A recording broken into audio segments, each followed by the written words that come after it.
Welcome. I still have good morning come out of my mouth, even though we've been doing afternoon for so long now. It just doesn't feel right yet. And it's so gray out, right? It still feels early in the morning. Hey, totally everybody. Does. Hello.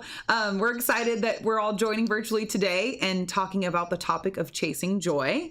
And I feel like this topic has literally been chasing me the past week. I think a lot of us probably struggled with joy last year, just with all of the circumstances that were around us. And I was not in a joyful spot. And I knew that this year, that needed to be a focus of mine to not find happiness in my situation, but true joy within. So starting this week, Christina and I decided let's do this topic. It sounds really fun, something upbeat for everybody.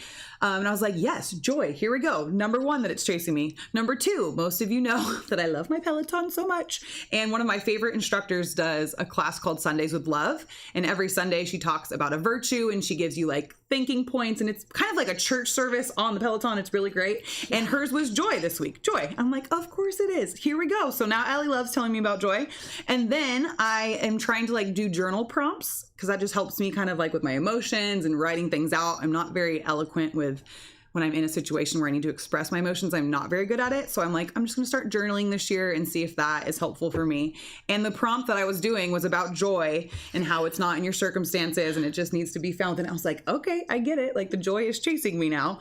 And I love this verse from Nehemiah 8:10. Do not grieve, for the joy of the Lord is your strength. Mm-hmm. So I just was super excited that this was all kind of happening to me this week. Yes. And I know it'll propel me forward as we talk about joy a little bit more.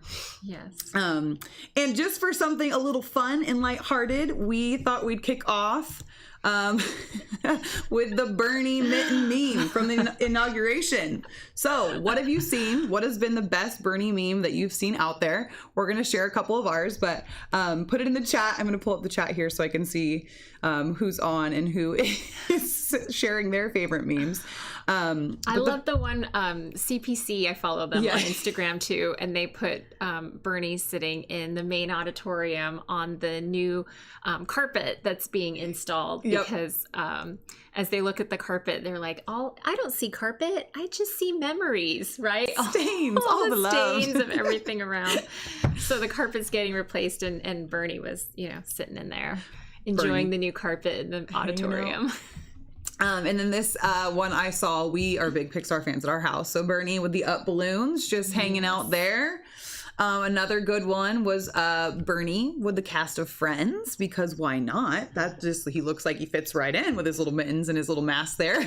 I'm hearing the theme song in my head right now, right? They're clapping and everything. And then I almost said Bob Goff. Clearly not Bob Goff. Bob Ross. And we're going to just paint a cold little Bernie right here and give him some happy little mittens. I just thought that was so good too. So I know the internet and the memes brought a lot of joy last year for all the situations we were in. So we just thought we'd start that and kick that off with something a little fun today. Yes. And I heard Bernie's being a really great sport about it. I think he put a fundraiser or something up to make it, even more of a positive thing. Yeah. Soul sweatshirt with his face on it. About it. It's great. Yeah. Oh, too good. I'll kick it over to you for this, Christina. Sure. So to help you spread a little bit of joy in your home or to your loved ones, we have a words of affirmation challenge for you. So the idea here is to use Post-it notes or notes from home and write notes to your family about how they bring you joy, what amazing qualities you see in them, or simple things like they have a great smile, and you can leave those, any place that they'll discover it and that it will spark some joy for them. You can also make it fun and festive and do a little Valentine's twist, and have your kiddos even write some words of affirmation, make a Valentine's card to your family and loved ones that you haven't gotten to see recently. One of our MOPS moms shared this idea a few years ago, this idea of a heart attack, where you take the Post-it notes and put them, in a heart shape on your kid's door on Valentine's Day. So when they wake up, they have this heart attack and words of affirmation and things that you love about them on their door. I tried it a few years ago. My kids didn't want me to take it down. Oh, cute. They wanted to leave it up. So a great way to just, spark joy, make your loved ones feel loved loved and cared for and noticed. And I definitely want to make it an effort for this Valentine's Day to even leave some Valentine's cards for my neighbors. You know, just totally unexpected, but just something to spark joy and show some love around. So good. Yeah. So we're going to move on and jump into our video on chasing joy with Mandy Arioto. She is the president and CEO of MOPS International. You'll probably recognize her from the video. She's widely known for her unique take on parenting, relationship, spiritual, and cultural issues. And she knows how much of the way we experience life is directly impacted by our attitude toward it. And man, I have learned that, I think, the hard way this year. Embracing an attitude of joy requires pursuit and practice. And because even though life is hard, it can still be awesome. And I think that's so true, right? We can still hold gratitude and joy simultaneously. So let's go ahead and kick it over to Mandy, and we'll be back to share our responses. Here we go.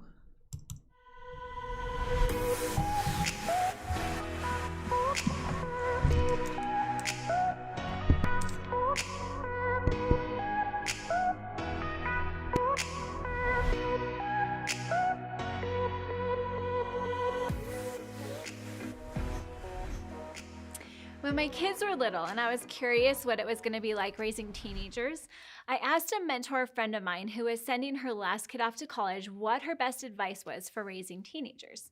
And she told me that her best advice was the same advice she gave to parents of any age kids. And that was to go into it assuming that that stage of parenting was going to be awesome. She said that so many moms and dads complain about the terrible twos or the sassy sixes or tricky tweens, but that she decided early on to assume that every stage was going to have its unique challenges, but that it would still be great. And I have to tell you, her advice at the time seemed a little overly optimistic to me, but the more time I've had to practice it, I can tell you that she is exactly right. So much of how we experience life is directly impacted by our attitude toward it.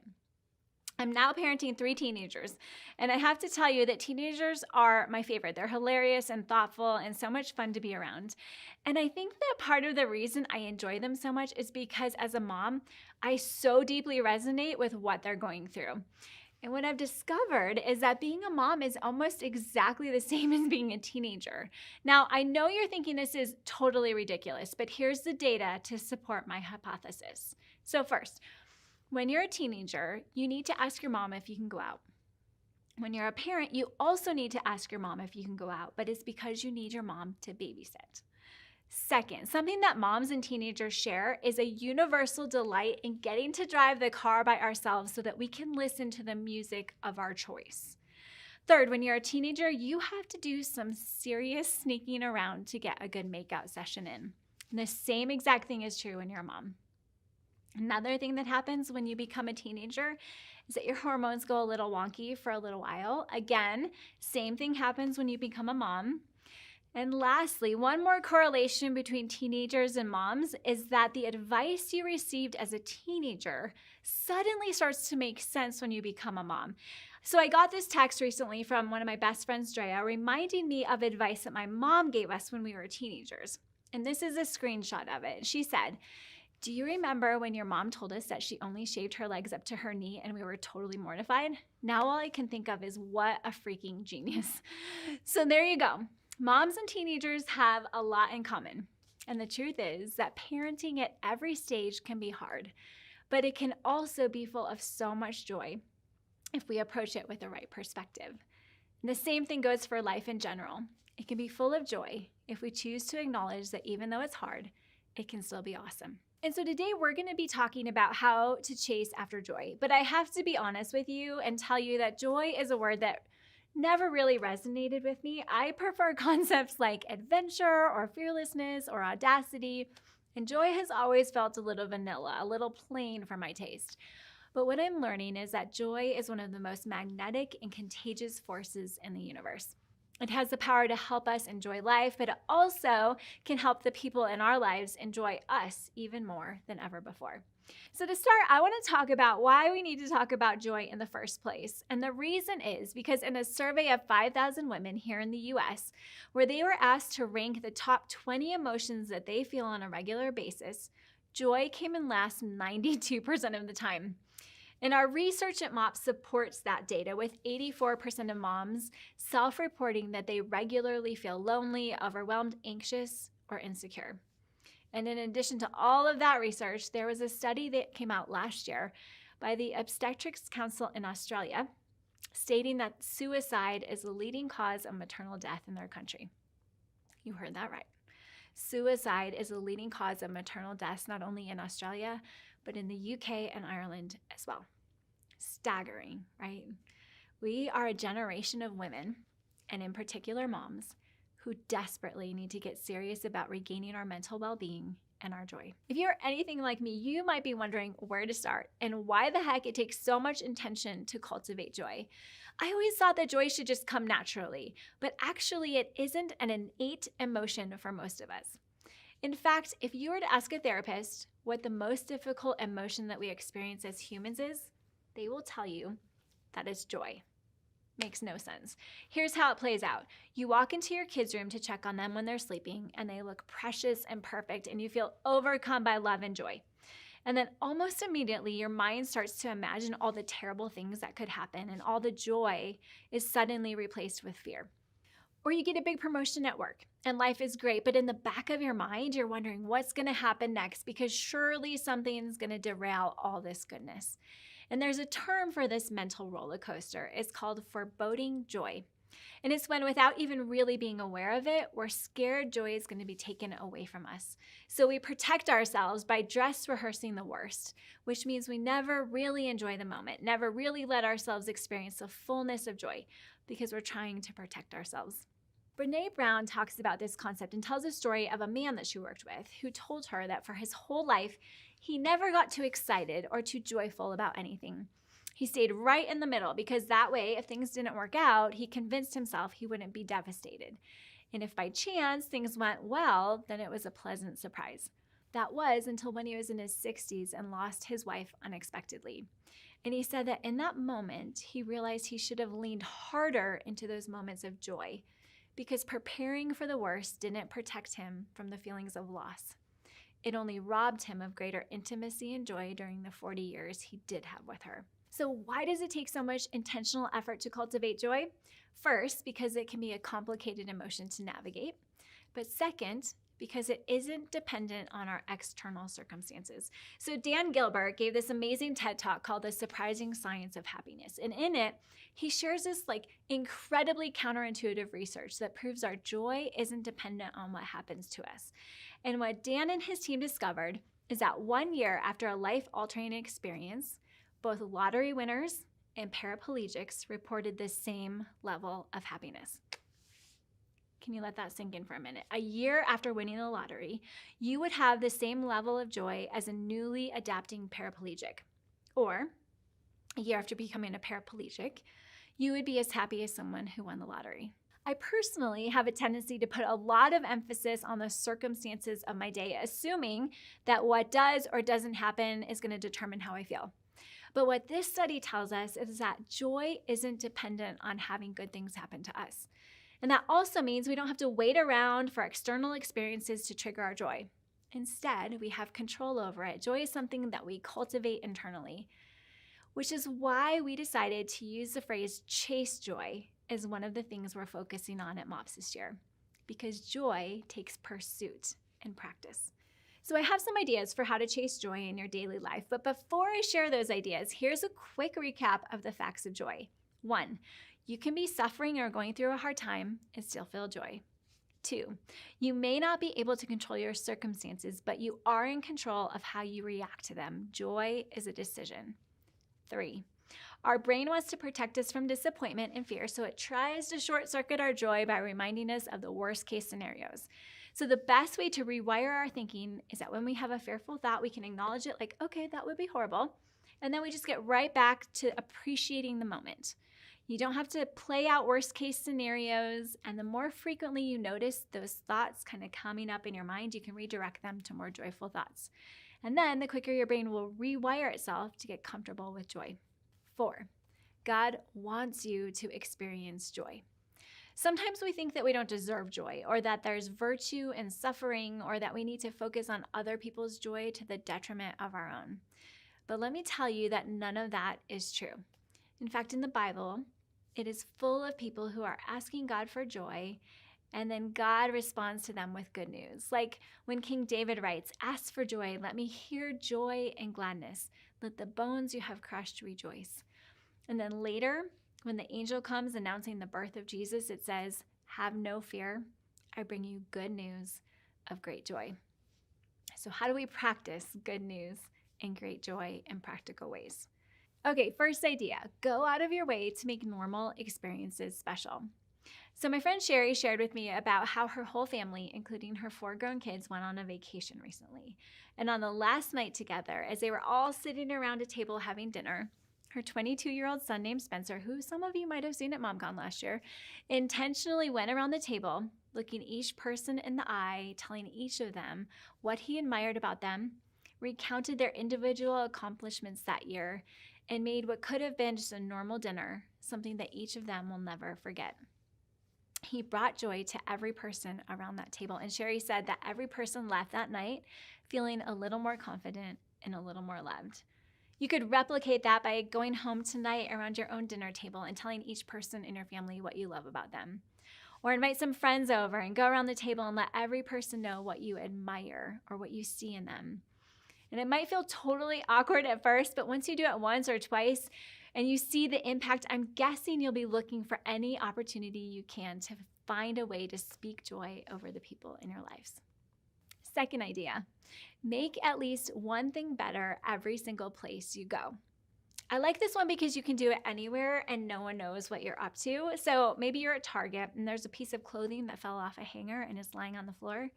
Pick it up, put it back on the hanger, and suddenly you've brought more joy to the person who doesn't need to put it back on the hanger. Or let someone go in front of you at the grocery store. One time when my kids were little, I had taken them to the beach and it was super chaotic and we were all sweaty and covered in sand. But as we were leaving, this elderly man came over to me and just said, "I just want to tell you that you're a really good mom." And I have to tell you, he left me better than he found me that day, because a few minutes before that, I was feeling really guilty for forgetting to put sunscreen on my kids. So want to chase after joy? Make at least one thing better every single place you go. Next idea is one I've mentioned in other videos, but I'm going to share it again because I think it's super important. So one easy way to cultivate joy in your home is that when you're seeing your family after being apart, maybe it's picking up your kids from preschool, or you or your husband are walking in the door after a long day at work. One way to cultivate joy is to put a smile on your face and act like you are super elated to see everybody. It doesn't matter how your day went or what you're doing next or if you're hungry. For a couple minutes, pretend that you've been looking forward to seeing them all day. And I know that's a crazy, cheesy, tiny thing and hardly earth-shattering, but your attitude sets the tone for the rest of the evening just by how you greeted your family. So really, it is huge. It's not tiny because you do it every day. And there's a compound effect. And there's a ton of research out there that says if you infuse joy into the little things, it bleeds over into the big things. Another idea is to ask yourself this question: would I rather be a perfect mom or a joyful mom? Recently, another mom told me how she started to pay attention to the things that she thinks about most, and she realized that her thoughts revolved around 2 things: her body and wanting it to look different than it did, and secondly, her mothering and how she always felt like she didn't live up to her own expectations. And then she said this to me. She's like, "And then I realized that no one has ever impacted me by being beautiful or having a perfect body or packing the healthiest lunch for her kid. It might get my attention or even be inspiring, but it's never the reason I remembered someone. I'm impacted by people's kindness, their loyalty, their patience, their generosity, and their joy. I've never said she changed my life because she was pretty or skinny or because her kids' clothes always match." And then she said that I've spent so much time worrying about the things I don't even value in other people, so why would I spend any brain space trying to become that? So how do we cultivate more joy? We stop worrying about being the perfect mom and start working on being the joyful mom. Because I can guarantee you that that is what your kids will remember when they are adults. Next idea. So I know this woman who got in a place in her marriage where she couldn't stand her husband. It wasn't that he was a horrible guy or did anything bad. It was just that a few years of financial stress and family frustrations had built up and she had lost all joy in being married to him. So she decided to do something about it, to proactively find a way to reinfuse joy into her relationship so that she could appreciate him again. Now, not knowing what else to do, she decided to start keeping a secret list of things that she appreciated about him. And on the first day, it took her an hour to think of one thing to add to her list. And the only thing that she could even come up with was that she appreciated how he put his socks in the dirty clothes hamper. And then day after day, it got easier and easier for her to think of things.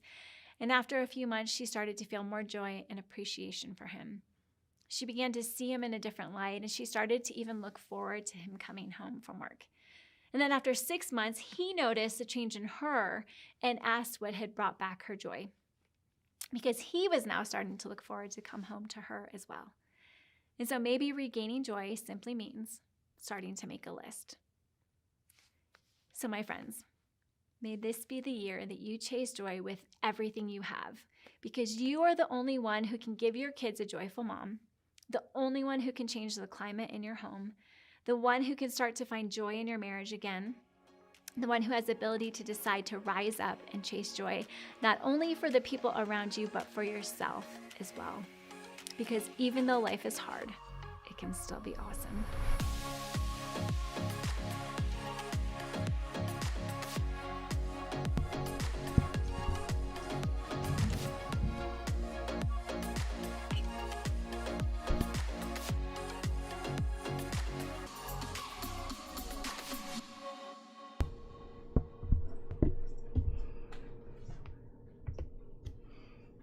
Okay, we're back. All the buttons over here. All the things to press. So what stood out to you? What was one of your big takeaways, Christina? So good. So good. I just love Mandy's stories because they really just make it come to life. But I think the idea that that we can cultivate that word, right? That it's something that we can pursue and something we can chase after and look for. And train our brains, right? Almost rewire neurologically how we look for and experience joy. I love how she talked about leaving one place wherever you go better than you found it. Yeah. I'd love to teach my kids that when it comes to their living spaces, right? Like the kitchen or the bathroom. Let me tell you what I learned at MOPS today. But you know, even the few times that I have ventured out to the grocery store or to Target or something, like just looking people in the eye, even when they have their masks on, like they feel like you notice them, like, wow, somebody's, you know, maybe I'm being creepy. I don't know. But yeah, just the idea of leaving something better than you found it everywhere you go, and giving up the idea of being the perfect mom versus being the joyful mom. I was like, oh, that's so good. I know. Don't you want that to be a word that people like describe you, like describe for you, or your kids describe? I love that too. Yeah. Yeah. So good. What stood out for you? Yeah. I was like typing my notes today. I liked the go out of your way to make normal experiences special. Like I love like birthdays and holidays and like making those things special. So that one kind of like just spoke to me that I could do more in like the day to day, or just like making lunches. Like how boring is making peanut butter and jelly every day? But if I just did like a heart cookie cutter or something, like that would just kind of make it special for them. Yeah. So I kind of liked that because obviously, I mean, Addison could probably go around and say things she loved about everybody, but it's a little older for my kids. So I just thought that would be something, and maybe bring a little more joy to me to make the lunches, because at this point we're making so many things every day. And then I liked what she said, if you infuse joy into the little things, it bleeds into the big things. And I just thought that was a really good quote. If you just infuse joy into the day-to-day tiny things, like that will just kind of bleed into the big things you're doing. So that was really, really good. I enjoyed it. I think I need to go back and watch it again too. Yeah. She had a lot of great suggestions and good ideas. Yeah. I love the list too, that she was talking about the gal that was writing positive things about her husband. And I've heard the phrase like the appreciation room versus the depreciation room, and like which room do you want to spend more time in your marriage? Yeah.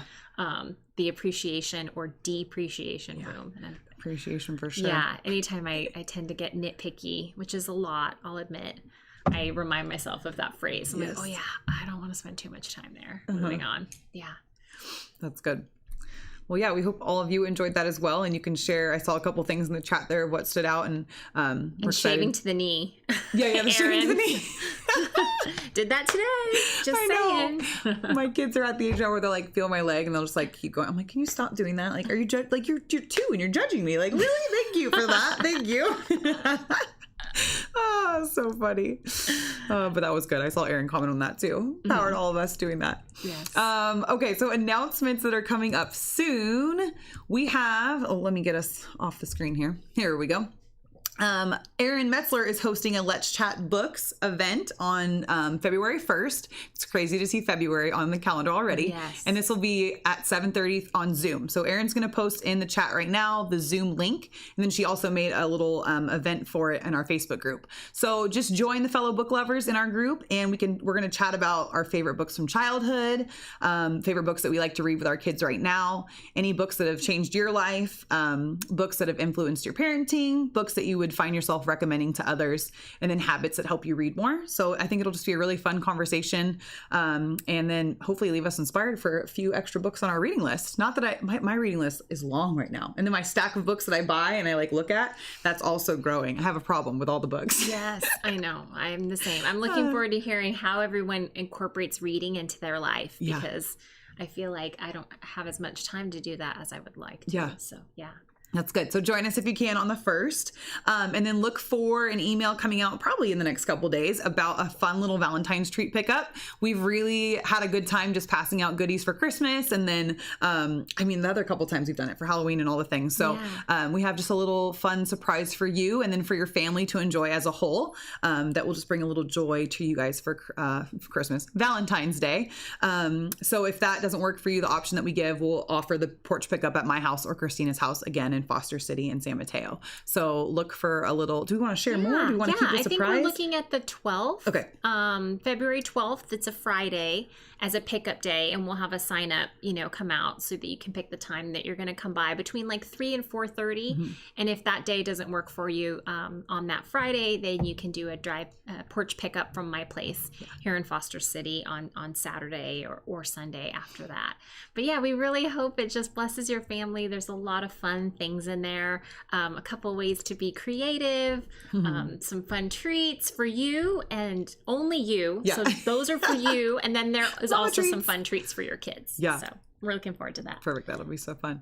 And then I didn't put this on the screen, but there is going to be another parent lab put on by Central Peninsula Church. They had one a couple months ago, and this one's going to be on mental health. And so they're going to have a couple panelists that will just be sharing how to equip and encourage parents in key areas of their children's development and maturity. So this parent lab will focus on caring for your kids' mental health, and it is focused on those caring for children between the ages of 0 through 18. So, everybody here, we have kids in that age range. So you will walk away feeling equipped with practical tools to connect with your child at any age, as well as feeling encouraged that you are not alone in this challenging conversation. So if you want more info, you can go to cpc.org/events, and then we will make sure to post about this again on the Facebook page, because I think it's going to be a really good conversation just with everything going on. And I know a lot of mental health thing for kids, and probably good takeaways for us, I think, as adults even to apply it for ourselves. So that'll be really good. And then our next virtual gathering is on February 11th. And of course, we'll do some sort of love Valentine's theme for that day. We're looking forward to it. A couple things in the works for that. So we'll keep you posted. We might have some special guests in the MOPS studio. So we're working on that. Stay tuned. And then I just want to announce our winner from, I've slacked a little bit on these giveaways. I apologize, but we do have a winner from our last gathering. And you're going to win this cozy blanket with these little chocolates. Perfect for Erin's book night. You can just curl up with this, enjoy your little chocolates as we go. And drum roll, please. Glendy, you you are the winner. So we will get these to you, or if you could pick them up from us, we'll contact you. We'll get it to you somehow, and you get these cozy little treats. And then for today's giveaway, we'll announce next time, is a little book called The Memory Making Mom. We just thought that would be the perfect thing to infuse some joy in the day-to-day activities that you're doing with your kids already. So I think that concludes for the day. It does. It does. It's great to be together this way and get to focus on chasing joy together. Great seeing you all. We'll see you later. Have a great time in your discussion groups. Bye. Bye.